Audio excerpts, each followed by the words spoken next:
to explain that. And basically you explain it there in that framework. It was done by Hamilton, it was done by John Maynard Smith and so on. It's the so-called, I think is, there is a work of altruism and at the same time the selfishness. You are trying to help the other person, but basically, you know, that person to some extent carries on your genes.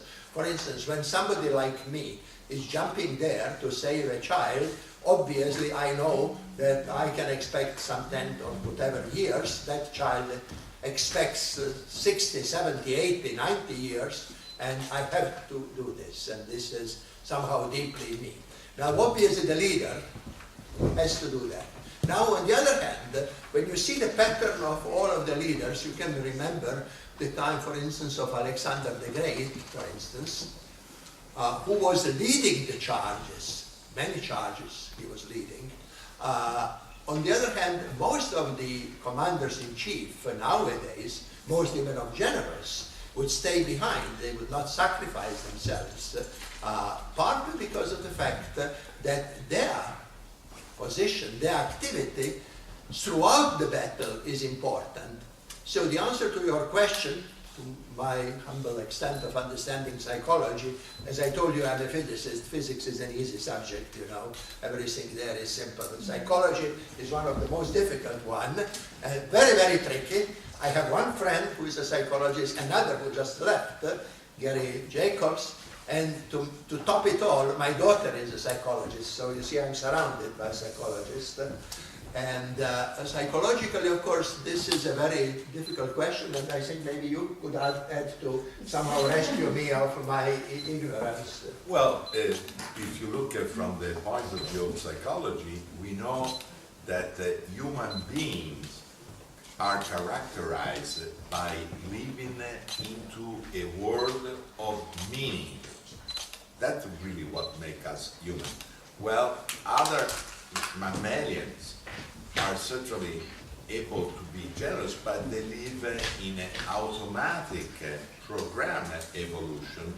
We develop the cortex, and we are a mammalian dedicated to learning, and that's why we have culture, and that's why we have values. The most important ingredient in human life is not food, is not survival, is value. And so people would be willing to sacrifice their life for value. But that is not so automatic depicting a pinky future or a pink reality. We do live in value. Then we see the research, not only from psychology, but also for anthropology, what Ivo was talking before, the evolution is that altruism is an adaptive aspect. This is not only in a human, but a mammalian as well. And so, since we live in value, you can die for value that you would call, very humane, but you would be willing to die for value that maybe you and me would disapprove of. Value is something that is valuable. And there we go back to philosophy, ethics, the ontology is a tricky thing. We are such an incredible organism generated by this planet, able to understand and grasp things instead of creating more sharp eyes, more fast legs. We create, the wheels. We went to the moon. That's the biggest jump that any other animal can do. Also, with our brain, we jump to the outer frontiers of knowledge. But the meaning, is a complex thing, because there is a goodwill, but there is also, the wanting to destruct. There is a well-being and also mental illness. So, to point to your question, should the leader to be willing to die for his people and cause? Ivo already answered, and I agree with him. Even if you are not a leader, you're willing to die if you hear a crying baby on a house on fire, and you don't know who's that baby. You know, you're willing to jump yourself in a cold river if you see somebody, but you are also willing to do the most effort. You know, human beings are not just good. So leaders, well, I'm sure that there are plenty of leaders to be willing to die for their people, but that alone wouldn't make their, contribution to the well-being of their people necessarily, characteristic. A lot of people are willing to die for their cause, but they are not in really positive causes. Also, a criminal is willing to lead his band to rob a bank and die on it. Okay, since the ice was broken, now we can have many other questions. Yes? I have a question. Did you study the importance of the real leader, the spiritual leader, the leader that people follow, to correspond with the formal leader, for example, the leader of the country, the president of, or something like that? And the second part of my question is, I don't want to sound too political, but you gave us a lot of examples of leaders, and did you study the contemporary leaders in terms of their being real leaders and if they are positive and negative? Okay, you addressed this question, so you should presume I will be the first one to say this. See, when you are, by the way, one part of the leader is to be able, to avoid answering the questions when you don't know it, really. So this gives an aura that, you are in command. The leader really should always project one thing, and Alberto said it in his talk, is being a role model. Because imagine that you have a professor who in many ways is an excellent person, but somehow when you face that person, ask yourself, would I like to be like that person when I come of his age and so on? And if your reply is, no, I don't want to be like that person, then there is nothing that would really cause you to be this person. So the role model is really very, very important in the whole story. You asked the question about, of course, positive and negative leaders, and again Alberto touched that. I mean, there is no doubt that Hitler and Stalin were leaders, and on the other hand, obviously, they were negative leaders. Now, it is very easy, as a matter of fact, to identify positive leaders. Positive leaders are always in the category of science, not applicational science, in the category of science. These are always positive leaders. Though, by the way, in case if you don't know, while Einstein was a rather good fellow, Newton was all but a good fellow. He was really very, very nasty person. He quarreled with all of his peers. He quarreled with Leibniz, with Hooke, and so on. As a matter of fact, there is a story when Leibniz died that he almost put a party to celebrate this. Part of the story is, of course, Newton, if you did not know, was a member of the parliament, and he, during his time, was something known, which we will now know, Minister of Finance. And he, at that time, faced a problem, which, by the way, I don't have any coins in my pocket, but when you take any coin, then, of course, at that time of Newton, these coins were made of gold or silver. Since, of course, people are extremely clever, when you have such a part like this, which is made of gold, then what do? I mean, obviously you chip it off and take a part for you. I mean, still is 1 pound, and chip another part of this and so on. So the coin of 1 sterling pound was getting smaller and smaller. And so Newton was faced with this problem. And he did one thing which all you notice when you take any kind of a coin nowadays. Now these coins are worthless, by the way, if you read any of the papers that Gary and I wrote on money, this is all virtual anyway. But the coin that you have are all cut all around, so you immediately see whether the coin that you got or not have been actually cut. So anyway, Newton would on many accounts be considered to be a bad guy, because he sent all of these people that were cheating on the money to the tower, and most of them were decapitated. But nevertheless, all our worldview, even our values in a way, were Newtonian for roughly 200 years. You know, he determined our worldview. And when this worldview collapsed with the coming of quantum physics and theory of relativity, then George Bernard Shaw said, my dogma of infallibility has been shattered. And so the role of leaders, this question of whether they are on a good part of history or on a bad part of history, what do they do, is a very intricate question involving the very important aspect of values, moral, and ethics. And another concept that we take for granted, that is all but a simple question. And this is the question of time. Because what it might be very appropriate at certain time might be totally wrong at some other time. So this question of time is really specifically our quality. At the meeting that we had recently in Dubrovnik, that Bogdan was also attending, we were discussing, among other things, a famous picture that happens to be in his country, in the Sistine Chapel, the creation of Adam. And if you recall that picture, there's God and Adam.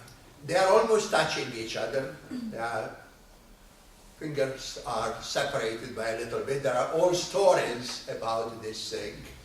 Are these symmetric? Not? Is this a symmetry between God and human being? Is this a cliff, a separation? Whatever it is. But there is one important question. On one side is God, who has no time.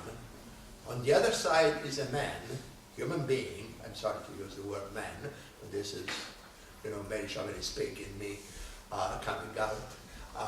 On the other side is a human being who, of course, has time in it.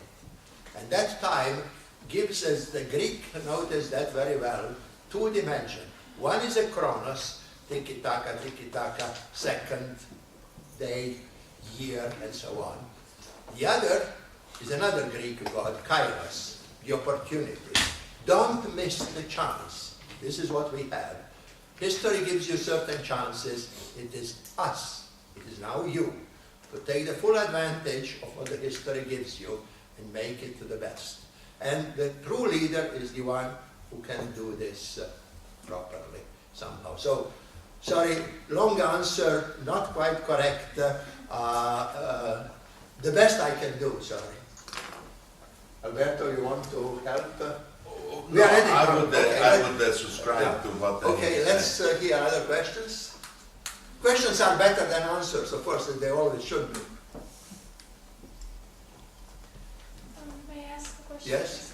First of all, thank you for your very interesting presentation. You mentioned lots of traits of character or characteristics which a true leader should possess to be a leader of the modern times. Yes, these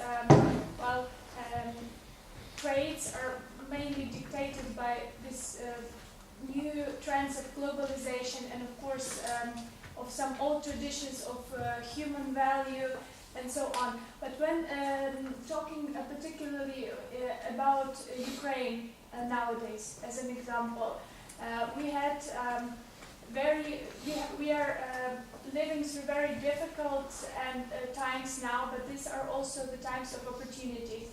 And at this period, people put more and more demand for a new leader. Would you give us your own recipe with like 4 or 5 elements? How do you see what leader is necessary for Ukraine today in this situation? I spent some time in politics, as Bogdan said, and let me try to address your questions. Let me address address it in the following ways. There are some important numbers for all of us. Number that is very important for all of us is obviously one. We live in one world, and that world, of course, we cannot separate it as it was possible barely 100 years ago. Barely 100 years ago, my parents, for instance, your grandparents, live in a world which was possible to separate and say, aha, we are here in Europe, it doesn't bother us what is happening in China. No, it does bother us. A minor flapping of the wings of the butterfly, as the famous butterfly effect tells you, will bring a storm in Europe and vice versa. So we live in one world. The other question is, the other number which is important, is 7 billion of us. Because this is the true capital, as I will tell in my talk on the conference. Human capital is the most precious thing we have, and each individual of us, 7 billion, is absolutely a unique treasure. We don't know which one of you will produce tomorrow a famous theory, a famous cure to one or another of illnesses, would be an actual leader, would inspire. And of course, we know that each one of you will be a lot of happiness for your immediate family, and hopefully for the more than your family. Now, the third important number is a rather vague number of the order of several thousand. These are several thousand different cultures that exist in the world that are essentially, a simple way to look at that, they are like languages. But the analog of that is roughly several million different species that exist in nature. And all of these species are very important. And when you look now on the question of the importance of preserving nature and so on, a very important thing is not to drop into another major extinction. And we are doing our best to do this, by the way, but this is on the parenthesis. So these are the three important numbers, okay?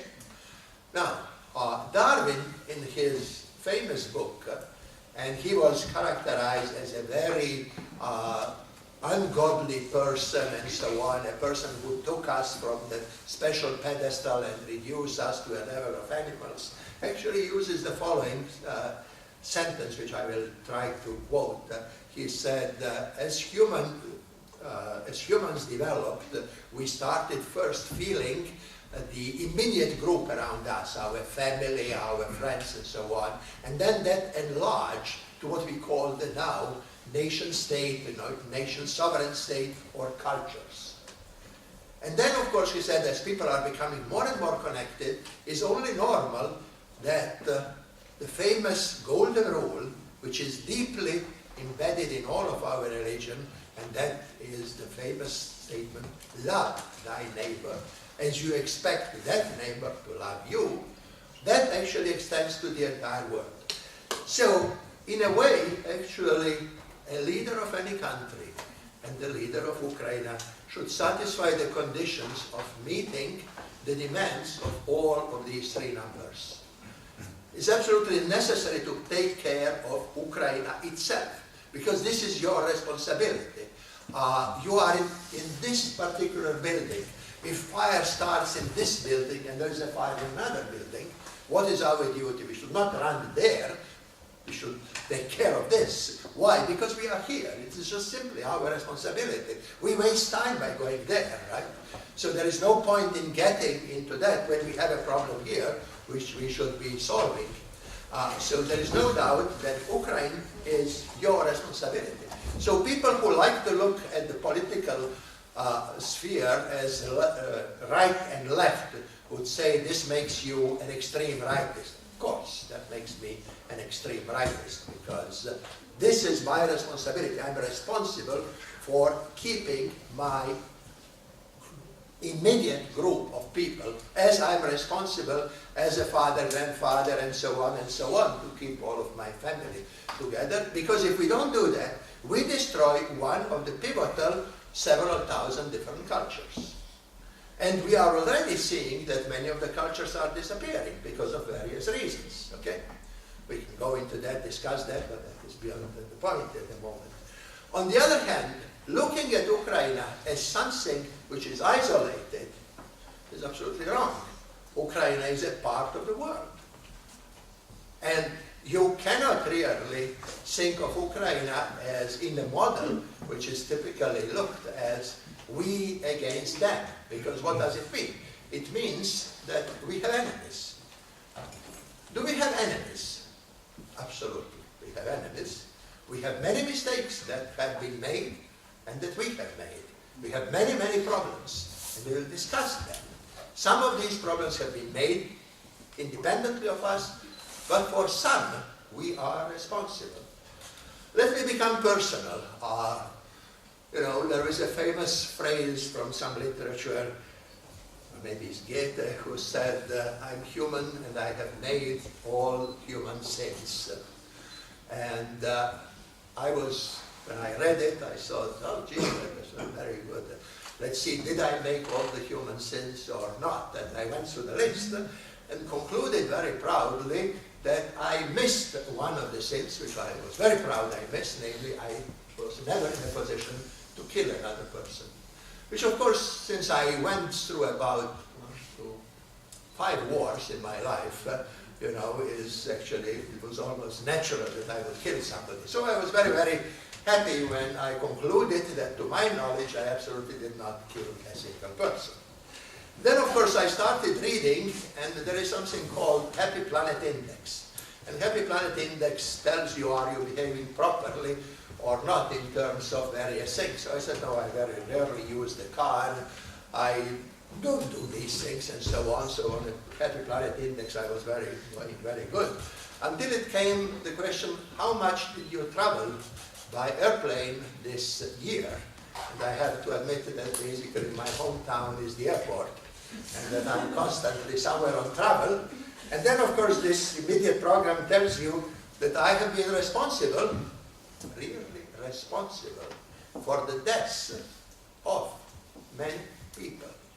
Due to people using cars and using airplanes as I do, we are killing yearly several million people. So even that sin that I was so proud of not committing, obviously I did commit that. So yes, we have to be very careful of sins we do. Sins we commit are sometimes and mistakes we make are sometimes in a way more important when you have been all studying various things. As I said, I am a physicist, and whenever somebody showed me an experiment and tells me how to do this, or even let's say something very simple that all of us do, cook, you follow the recipe and usually I fail. I don't know how about you. It's always much more instructive if a person tells you how he or she failed, because then you really are alert on some of these stories.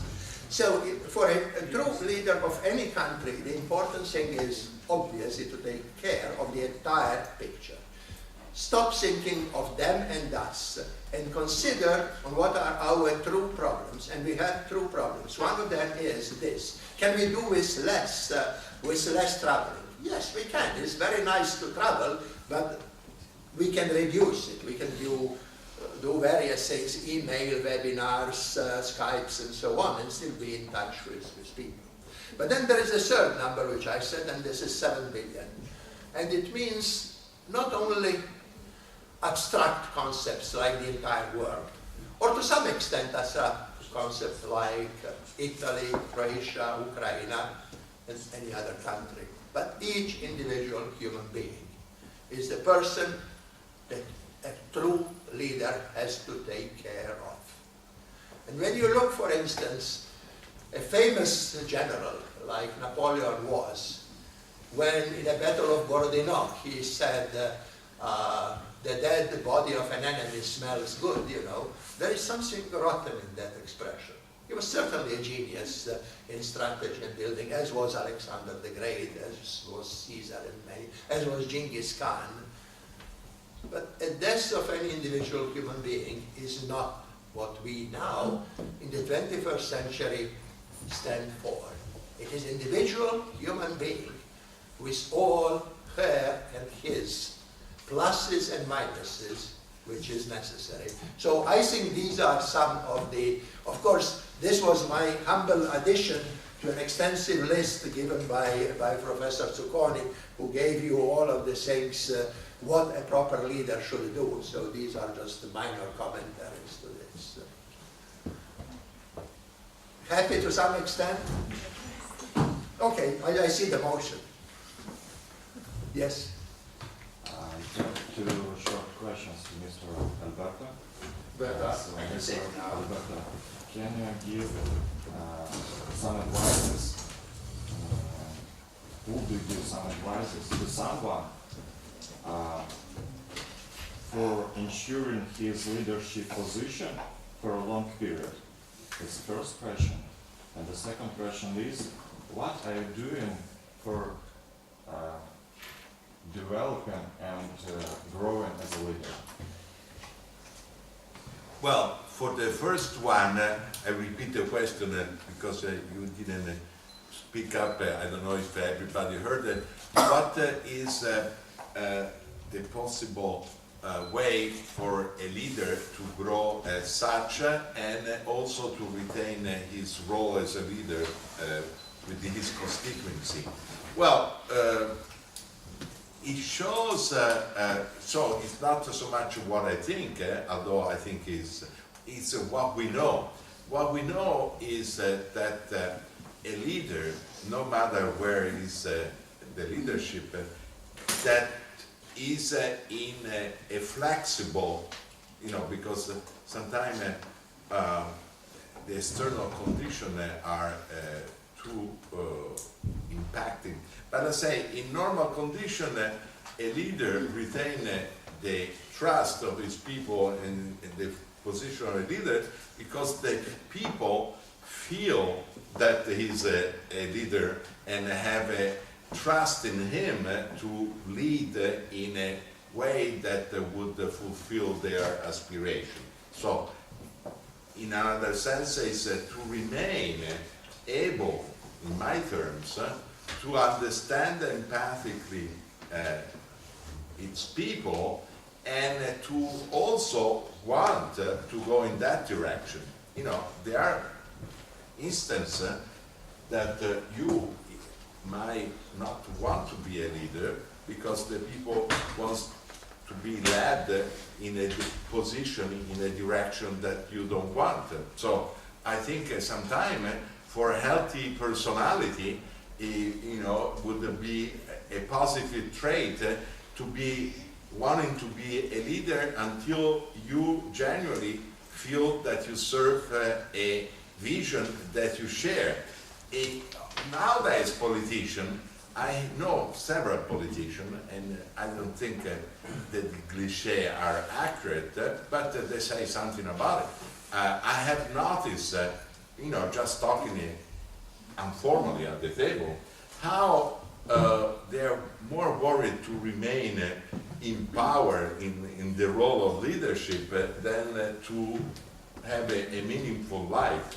When that happens, I think there is a problem. It might be that a real leader, and this I would cite, a leader had the luck to be first a student and then for 17 years a collaborator, which was Carl Rogers. Certainly in his field there was a effective leader. He got even mentioned for the Nobel Prize for Peace and all that. Anyhow, he had in his wallet a little piece of handwritten piece of paper in which he had Lao Tse words. And Lao Tse wrote, I cite from English, so I don't know what he wrote, Lao Tse for real in his language. He wrote, a real leader is the one that when the goal is accomplished, will hear his people say, we did most of the job. So the real leader is somebody that knows how to empower. So not to be glib, but I think sometimes it's better not to be wanting to remain a leader if the people demand you to compromise in order to retain that leadership role. But certainly a leader is somebody that has the pulse of the situation and that speaks to the conscious level of people, but also to the emotional. It's somebody that is really in contact. So, but again, here we go in what Ivo was mentioning. Anybody that has seen the speeches of Adolf Hitler and Mussolini would see, people really able to rouse emotionally, oceanic people going in hysteria applauded them.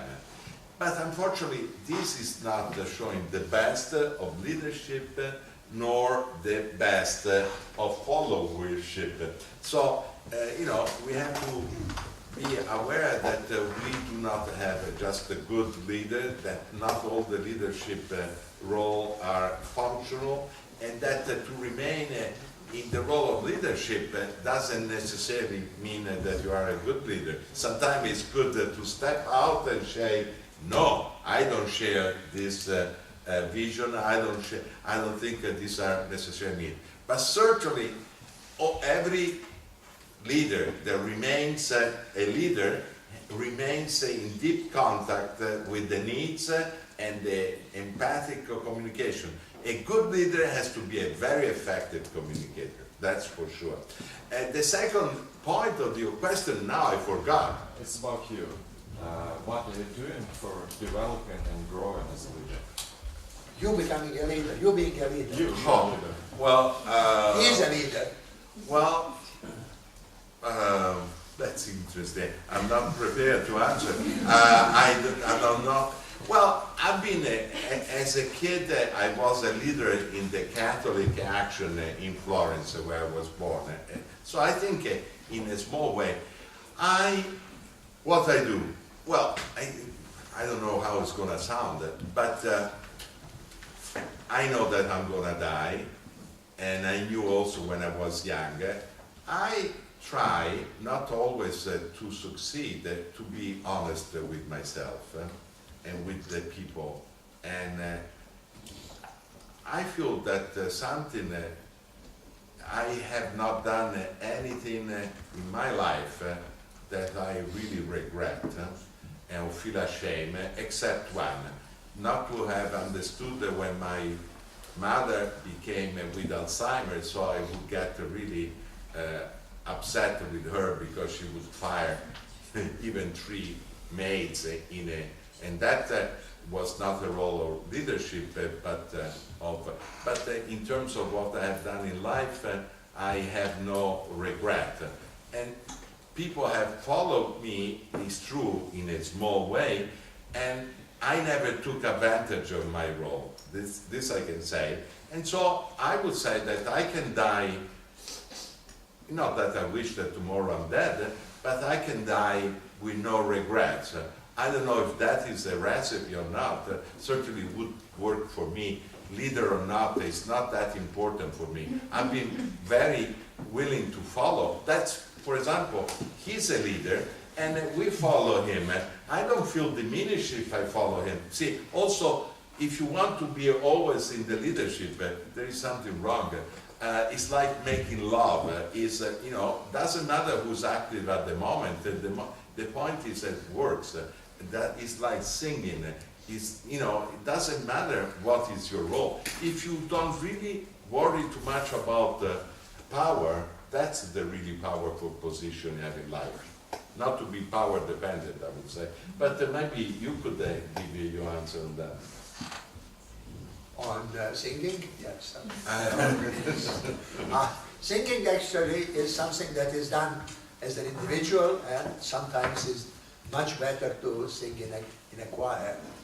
Okay, we have time, I guess, for a few more questions. I mean, these are most interesting things. Yes, young lady. Thank you for your lecture, and of course I have questions for you.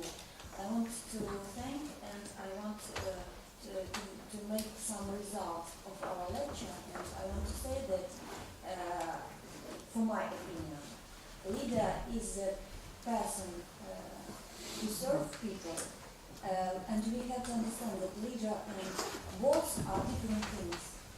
Leader is a person who serves people, and boss a person who rules people. Thank you. Thank you very much. Thank you to you.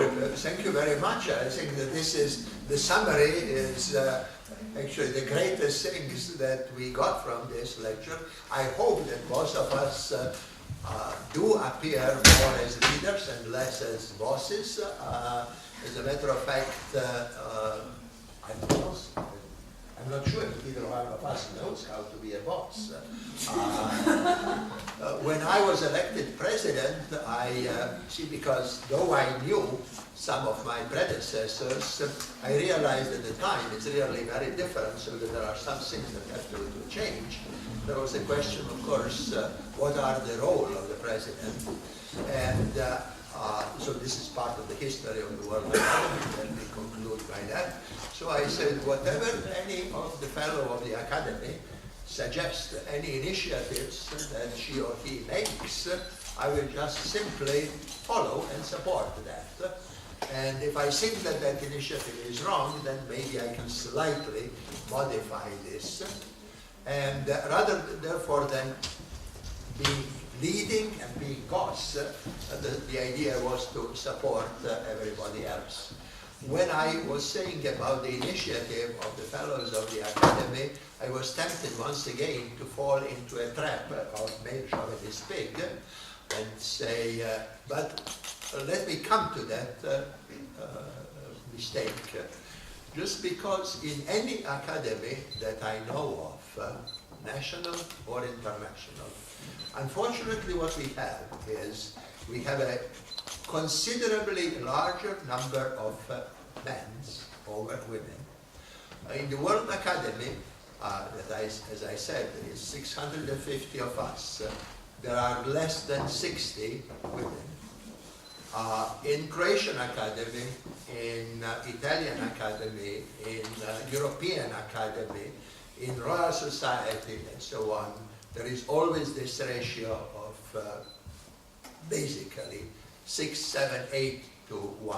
On the other hand, not only here, where there are more ladies than men, but also when I was recently visited Tehran, and I visited the university there were more women than men. This is usually referred as a glass ceiling, somehow that there is a preventing ceiling that prevents women to go all the way. But let me remind you that the first person who got 2 Nobel Prizes was the lady, Maria Sklodowska-Curie. It was the first Nobel Prize being given twice in a row to a lady. And only later on, 2 men got twice the Nobel Prize. Let me also say that she was the only person who got 2 Nobel Prizes in what are referred to chemistry and physics. Later on, other recipients of the Nobel Prize got the Nobel Prize for their own research and typically for peace, like for instance, Linus Pauling. So ladies have an enormous power, and use it, as Alberto was speaking about, empowering of women. This is absolutely important, but do it gently. Do it gently. This is very important for the benefit of humankind. It is done gently, not because only of us, not as worthy part, but because by doing it gently, you tell us how the world should be led. The world should be led in a gentle way, not by force, but by gentle ideas. And there is, of course, where women indeed have this extra advantage, and please use it. And thank you very much for your questions, for your comments, and we look forward to being in contact.